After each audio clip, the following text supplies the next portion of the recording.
Magandang buhay mga bata! Tara, samahan ninyo akong matuto kasama si... Teacher Aika, your online teacher. Please don't forget to subscribe, like, share, and hit the notification bell for more videos. Thank you! Matatag Curriculum, Araling Panlipunan, Grade 4, Quarter 1, Aralin 8. Ang ating paksa ngayong araw ay tungkol sa katangiang geographical ng bansa. Muli, ako si Teacher Aika, ang inyong online teacher.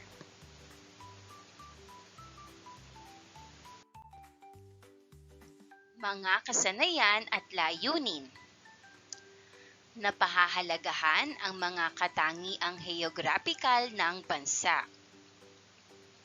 Number 1, natutukoy ang katangiang geographical ng Pilipinas. Number 2, naiisa-isa ang mga katangiang geographical ng Pilipinas. Number 3, napahahalagahan ang mga salik pangheograpiya sa pamamagitan ng malikhaing pagsulat.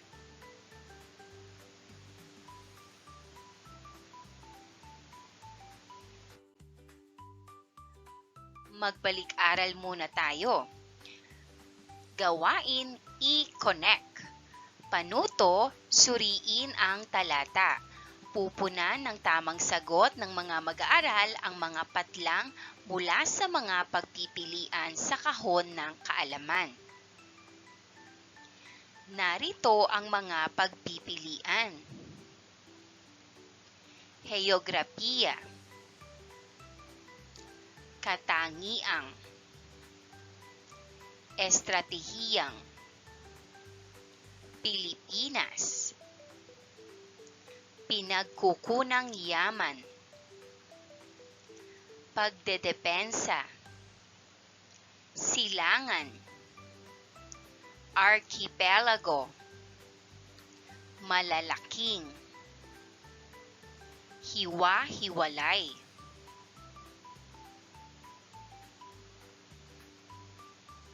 At pag-unlad.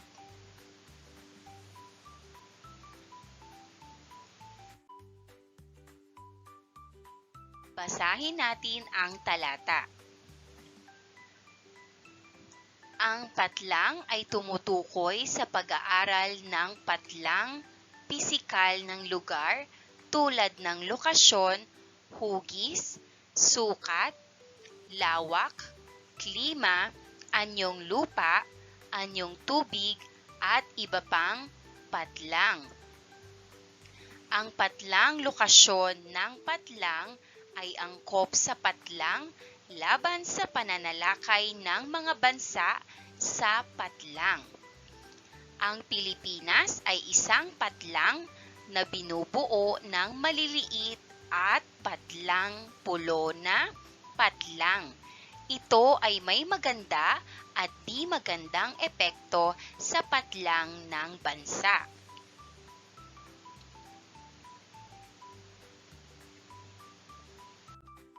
Ngayon naman, sagutan natin.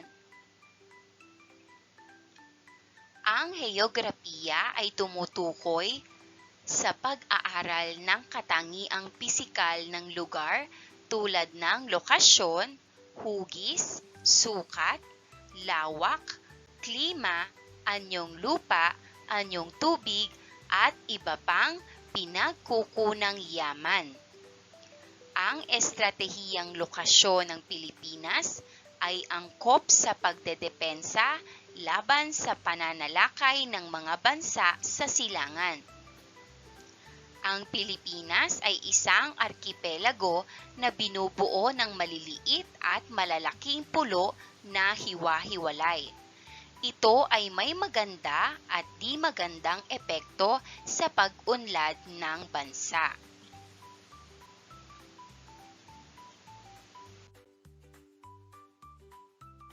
Malaki ang epekto ng katangiang pangheograpiya o katangiang pisikal ng bansa. Ang pagiging arkipelago kung saan binubuo tayo ng maliliit at malalaking pulong hiwa-hiwalay ay may maganda at di magandang naidudulot ito sa ating bansa, lalong-lalo na sa larangan ng pag-unlad.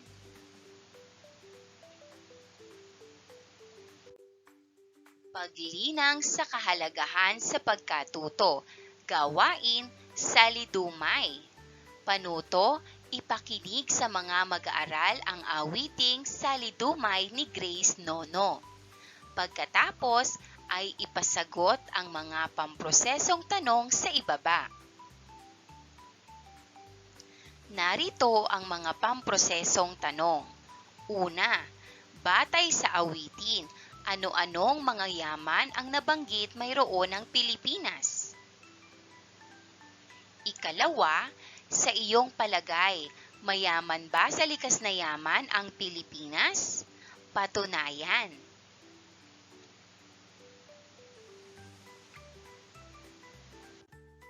Sagutin natin ang pamprosesong tanong.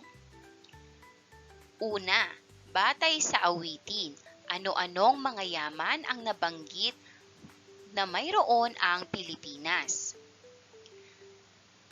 Narito ang mga kasagutan.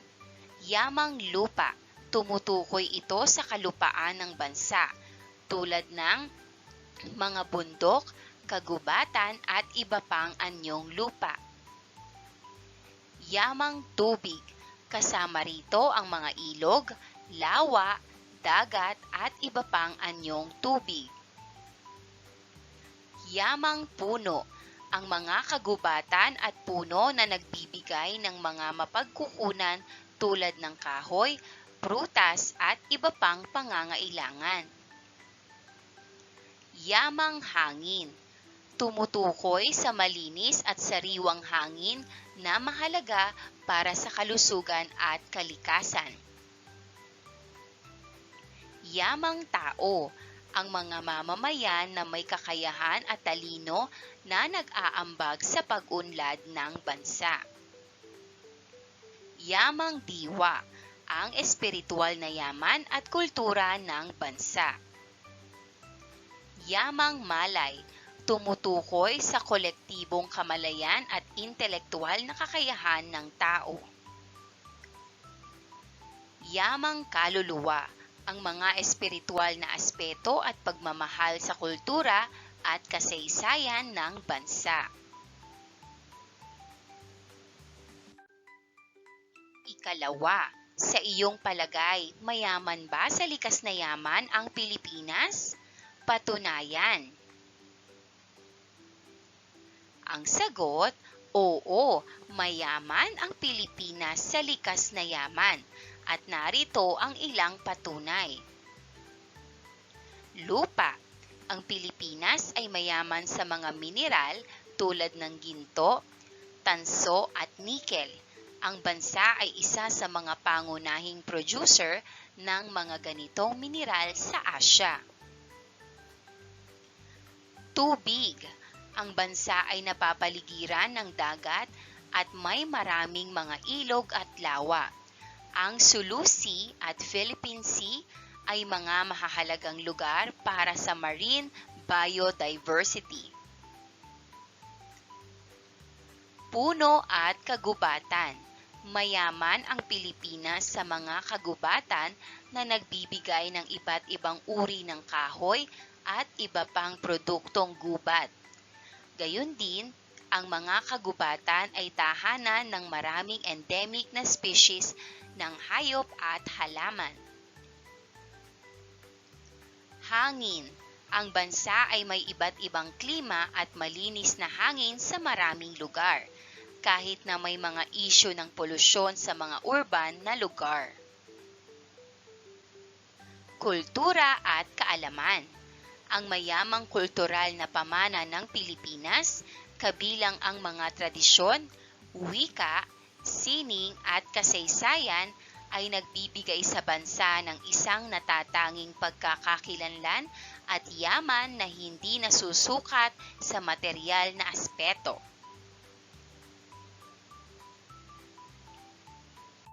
Dumako na tayo sa paghawan ng bokabularyo. Panuto, suriin, ilarawan, at ibigay ang katawagan ng mga ito batay sa kanilang pagkaunawa. Narito ang tatlong larawan. Maaari mo bang ibigay ang mga pangalan at katangian ng bawat isa? Siyempre! Unang larawan ay tinatawag nating bukal. Ito ay isang anyong tubig na nanggagaling sa ilalim ng lupa. Ang ikalawang larawan naman ay tinatawag nating ilog. Ito ay isang mahaba at makitid na anyong tubig na umaagos mula sa mga sapa o bukal. At ang ikatlong larawan ay dagat. Ito ay malaking anyong tubig ngunit mas maliit kaysa sa karagatan.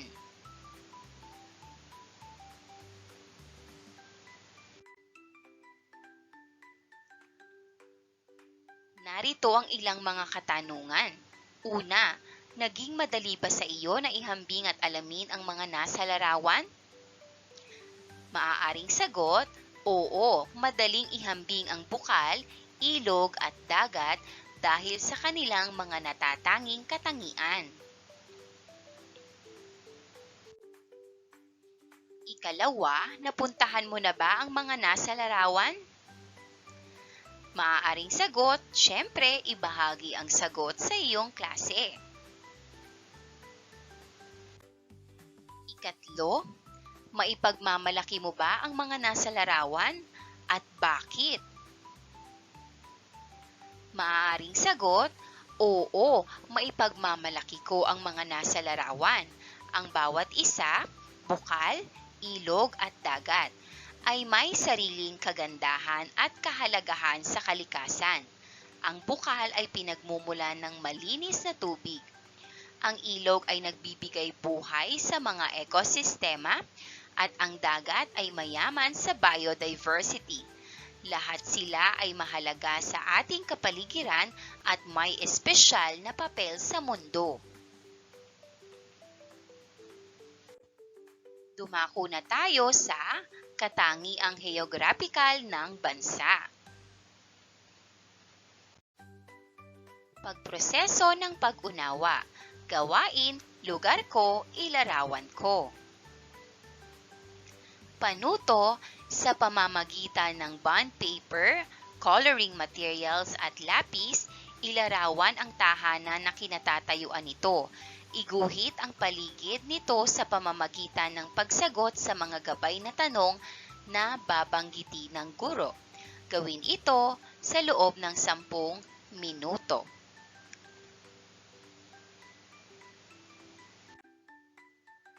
Narito ang pamprosesong tanong. Una, may nakikita ka bang bundok, burol o kaya bukal? Ikalawa, may ilog, dagat o kaya bukal na pinagkukunan ninyo ng tubig? Ikatlo, madalas bang umuulan sa inyong lugar o kadalasang mainit dito? Ikaapat, marami ka bang taong nakikita sa inyong lugar? Ikalima, ano ang kadalasang hanap buhay ng mga tao sa inyong lugar? Ibahagi ang iyong sagot sa klase.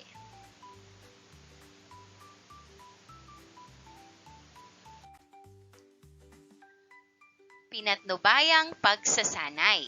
Pagkakakilanlang heograpikal ng Pilipinas, heograpiyang pisikal. Panuto, hatiin ang klase sa 3. Maghahanda ang guro ng mga sipi ng pagkakakilanlang heograpikal ng Pilipinas. Bibigyan ng 15 minuto ang bawat grupo na basahin ang nilalaman at magkaroon ng munting pag-uusap at pagninilay, kasama ang mga miyembro ng grupo. Pagkatapos ay ilalahad nila ang nilalaman ng kanilang sobre gamit ang grapikong pantulong o graphic organizer sa buong klase. Narito ang graphic organizer. pagkakakilanlang geographical ng Pilipinas ay nahahati sa dalawa. Una ay ang heograpiyang pisikal, sumunod naman ay ang heograpiyang pantao. Sa ilalim ng heograpiyang pisikal, makikita natin ang klima, panahon, anyong lupa at anyong tubig. Sa heograpiyang pantao naman ay may populasyon, agrikultura at industriya.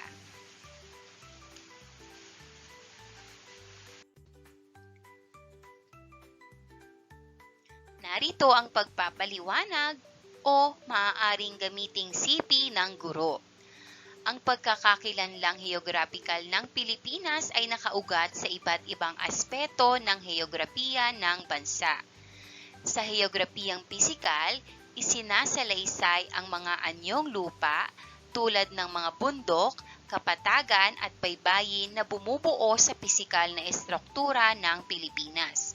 Samantalang ang heograpiyang pantao ay naglalaman ng impormasyon tungkol sa populasyon at kung paano ito namumuhay sa ilalim ng iba't ibang kalagayan ng kapaligiran.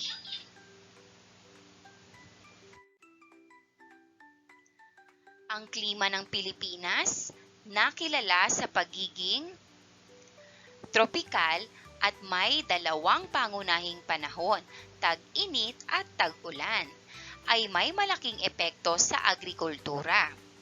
Ang iba't ibang klima ay nagtatakda ng mga kondisyong kailangan para sa pagtatanim at pag-unlad ng mga pangunahing produkto tulad ng palay at mais.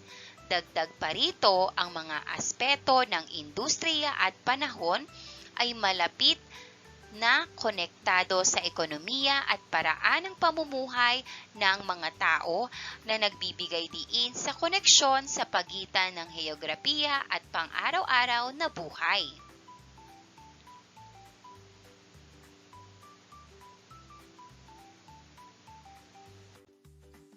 Tingnan nating mabuti ang diagram. Heograpiyang pisikal, klima at panahon. Ang heographical ng Pilipinas ay binubuo ng dalawang pangunahing aspeto, panahon at pisikal na katangian.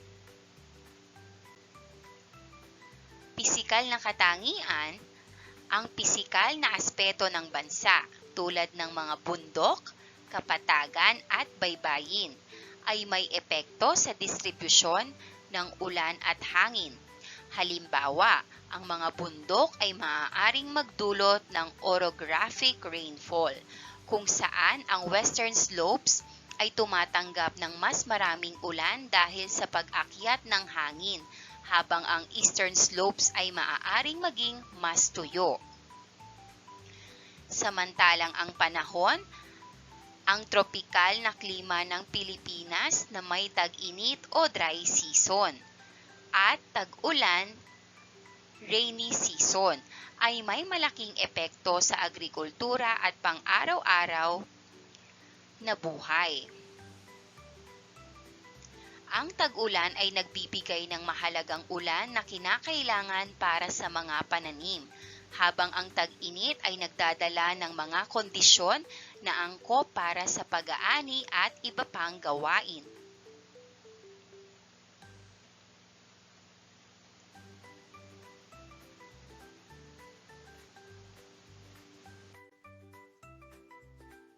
Ang klima ay ang pangkalahatang kalagayan ng panahon sa isang lugar, samantalang ang panahon naman ay tumutukoy sa kalagayan ng kapaligiran. Upang malaman ang klima ng isang lugar o bansa, mahalagang matukoy ang lokasyon, topografiya o paglalarawan ng katangian ng isang lugar at hangin at katubigang mayroon dito.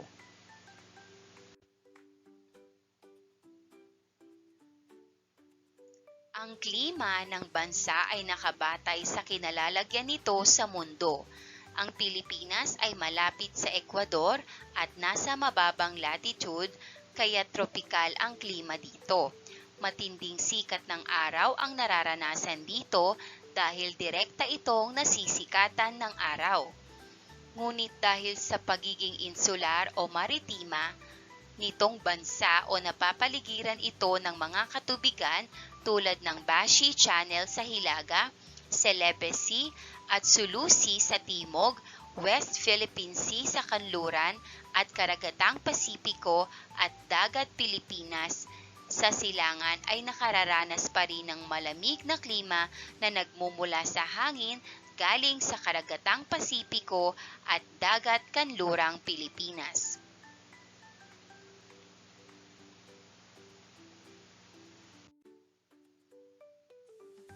Tingnan naman natin ang mga anyong tubig na nakapaligid malapit sa Pilipinas. Ang tawag sa lokasyong ito ng Pilipinas ay lokasyong insular. Tinatawag na lokasyong insular ang kinalalagyan ng Pilipinas dahil ang bansa ay isang malaking kapuluan na may mahabang baybayin. Sa lokasyong insular makikita ang kinalalagyan ng Pilipinas ayon sa lapit nito sa mga anyong tubig at anyong lupa. Anong anyong tubig ang makikita sa kanluran at hilaga ng bansa? Ito ay ang South China Sea at Bashi Channel. Anong anyong tubig naman ang nasa silangan at timog ng Pilipinas? Ang mga ito ay ang Pacific Ocean at ang Celebes Sea.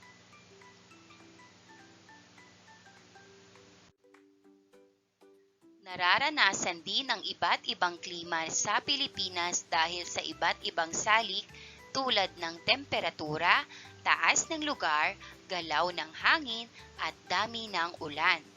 Kung kaya may 4 na uri ng klima ang Pilipinas ayon sa dami ng ulan. Dahil sa mainam na klima ng Pilipinas, iba't ibang hayop at halaman ang nabubuhay dito.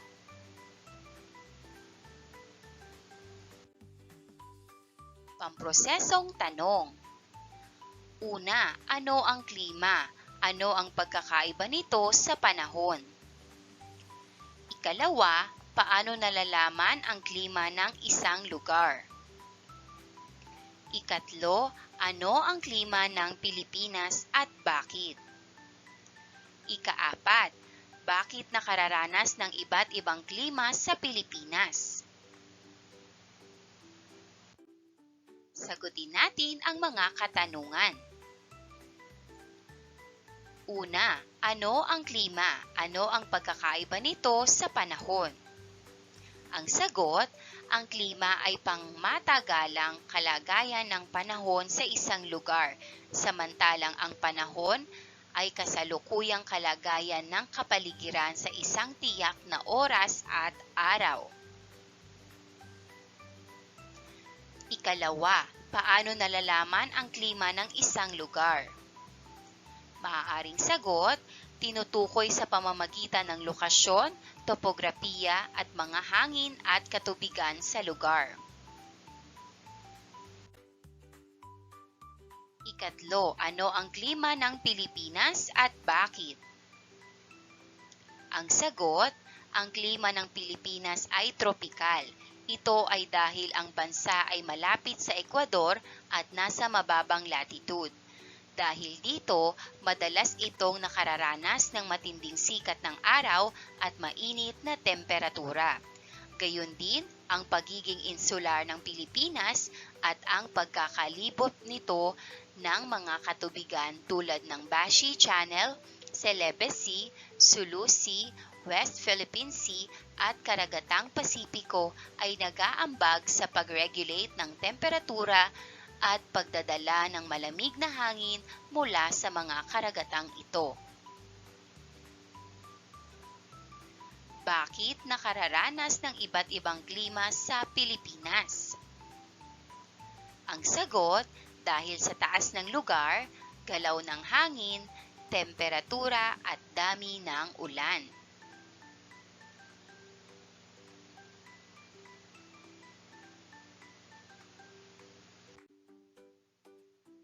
Talakayin natin ang mga anyong lupa. Kapatagan. Ang kapatagan ay malawak na lupain na patag at mababa. Isa sa mga kilalang kapatagan ng bansa, ang kapatagan ng Gitnang Luzon.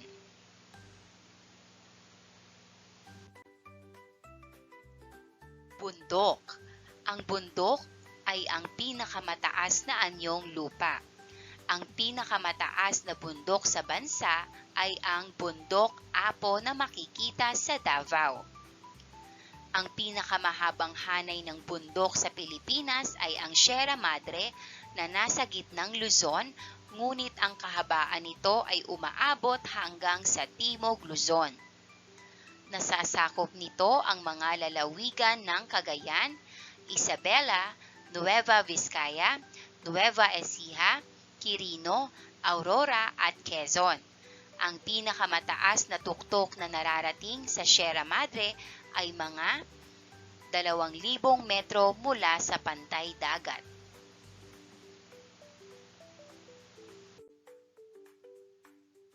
Burol. Ito ay mataas na bahagi ng lupa, ngunit mas mababa sa bundok. Pabilog ang hugis ng itaas nito. Pinakatandyag sa mga burol sa bansa ay ang Chocolate Hills na matatagpuan sa Carmen, Bohol.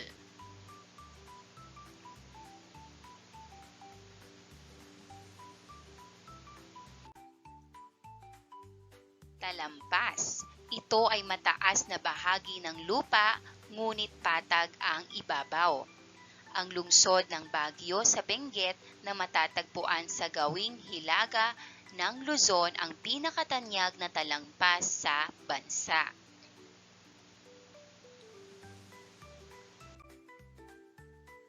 Bulkan. Isang mataas na anyong lupa na may bunganga sa tuktok nito. Minsan, nagiging aktibo ang isang bulkan at ito ay pumuputok. Nagbubuga ito ng kumukulong putik, abo at malalaking bato.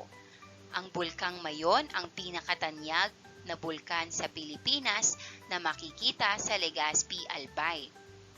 Ang bulkang Taal ang pinakamaliit na bulkan sa Pilipinas na makikita sa Talisay, San Nicolas, Batangas.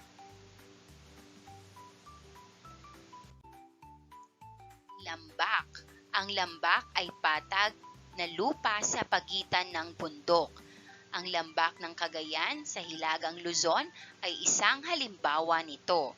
Ito ay binubuo ng mga lalawigan ng Cagayan, Isabela, Nueva Vizcaya at Quirino. Ito ay nasa pagitan ng bundok Sierra Madre sa baybay ng Karagatang Pasipiko at bundok Cordillera sa Kanluran.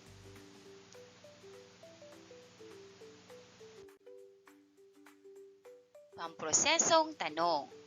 Una, alin sa mga bahagi ng anyong lupa ang pinakamataas? Ikalawa, alin sa mga bahagi ng anyong lupa ang pinakamababa? Ikatlo, saan matatagpuan ang bahagi ng anyong lupa ang tinaguriang perfect cone? Ikaapat, alin ang tinatawag na pinakamaliit na bulkan sa mundo na matatagpuan sa Pilipinas? At ikalima, anong bahagi ng anyong lupa ang malapit sa inyong tirahan? Sagutin natin ang mga tanong. Una, alin sa mga bahagi ng anyong lupa ang pinakamataas? Ang sagot, bundok. Ang pinakamataas na bundok ay ang Mount Everest. Ikalawa, alin sa mga bahagi ng anyong lupa ang pinakamababa? Ang sagot, patas o plain o deep sea trench. Ang pinakamababang bahagi ay ang Mariana Trench. Ikatlo, saan matatagpuan ang bahagi ng anyong lupa na tinaguriang perfect cone?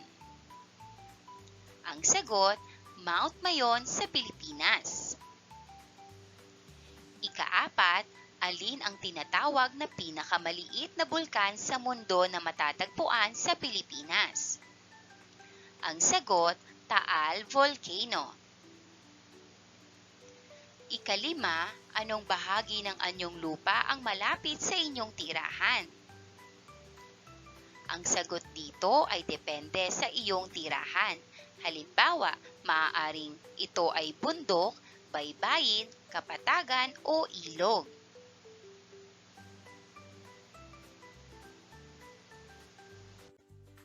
Dumako na tayo sa mga anyong tubig.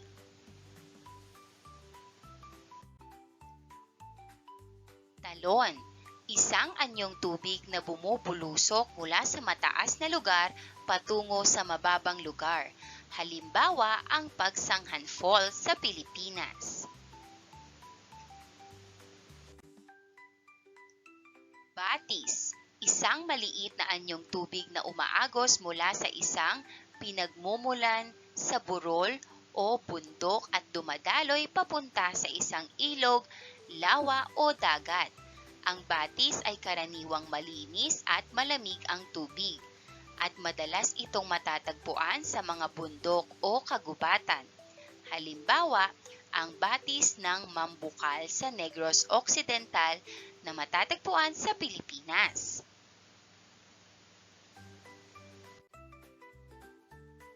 Karagatan, isang napakalaking anyong tubig na asin na bumabalot sa malawak na bahagi ng mundo at naghihiwalay sa mga kontinente.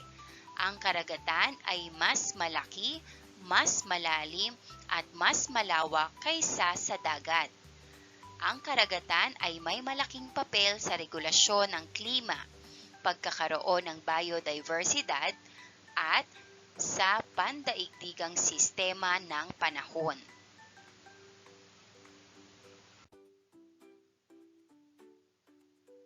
Lawa, isang malaking anyong tubig na napapaligiran ng lupa. Halimbawa, ang lawa ng Taal sa Pilipinas. Ilog, isang mahaba at makitid na anyong tubig na dumadaloy mula sa isang lugar patungo sa dagat o lawa. Halimbawa, ang Ilog Pasig sa Pilipinas.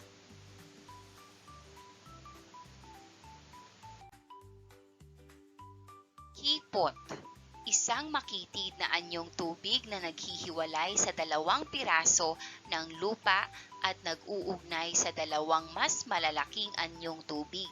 Halimbawa, ang Kipot ng San Juanico sa Pilipinas.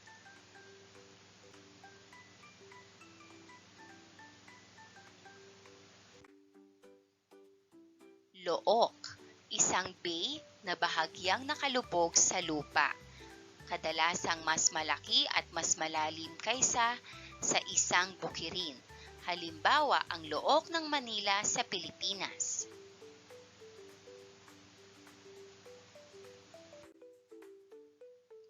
Channel, isang makitid na anyong tubig na nag-uugnay sa dalawang mas malalaking anyong tubig. Halimbawa, ang Channel ng Panama.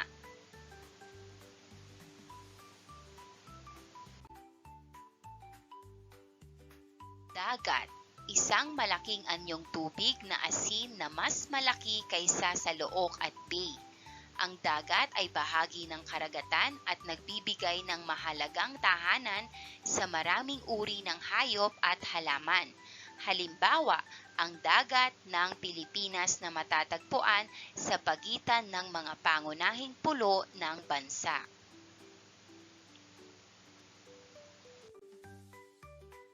Estero, isang maliit na anyong tubig na dumadaloy mula sa mga ilog patungo sa dagat o lawa. Karaniwang makitid at mababaw. Madalas ito matatagpuan sa mga urban na lugar at ginagamit sa mga ruta ng transportasyon at tubig. Halimbawa, ang Estero de Paco sa Maynila, Pilipinas. Narito ang mga pamprosesong tanong. Una, ano ang bahagi ng anyong tubig na umaagos mula sa mataas na lugar tulad ng bundok? Ikalawa, ano ang anyong tubig ang nagdurugtong sa dalawang malaking katawan ng tubig na kalimitang dinaraanan ng barko? Ikatlo, alin ang pinakamalaking anyong tubig sa buong mundo na malapit sa Pilipinas? Ika-4, anong bahagi ng anyong tubig ang malapit sa inyong tinitirhan? Narito ang mga kasagutan. Una, ano ang bahagi ng anyong tubig ang umaagos mula sa mataas na lugar tulad ng bundok? Ang sagot, batis, isang maliit na anyong tubig na umaagos mula sa mataas na lugar patungo sa mga ilog o lawa.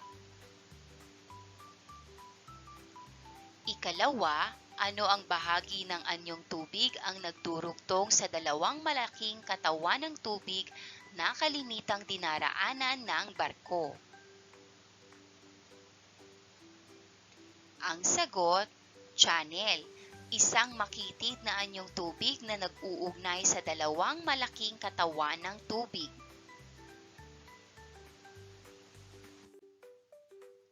Ikatlo, alin ang pinakamalaking anyong tubig sa buong mundo na malapit sa Pilipinas? Ang sagot, Karagatang Pasipiko, ang pinakamalaking at pinakamalalim na karagatan sa mundo na matatagpuan sa silangan ng Pilipinas. Ika-4, anong bahagi ng anyong tubig ang malapit sa inyong tinitirhan? Ang sagot dito ay depende sa iyong lokasyon. Halimbawa, maaaring ito ay baybayin, ilog, lawa o look o dagat. Maraming salamat sa panonood. Huwag kalimutang i-like at mag-subscribe para sa higit pang educational content. I-click ang bell icon para ma-update ka sa ating mga bagong video. Salamat!